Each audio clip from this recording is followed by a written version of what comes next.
Hey guys, so I ordered a few things from Temu, hairdressing related.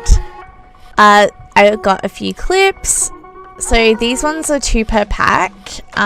They came broken, so you can see the little things a little bit dodgy, but like they work. I can still bend it and all that. It's just hard with one hand, but it does work.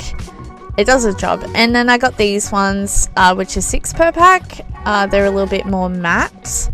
So I feel like they could be grippy on the hair, but sometimes you need that for certain hair types. So I don't know, I'll give them a go. And then these, I love these. I always use the silver ones, but like they rust. So I'm hoping that the paint on them will work. And these I think are 12 per pack, but like I didn't actually count. So like don't quote me if I'm making a fool of myself, but they are so cool. Anyway, love you, catch you later. And if you guys decide you like this video, feel free to subscribe, and I would love to have you here.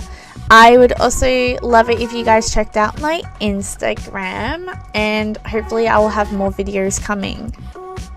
Bye bye.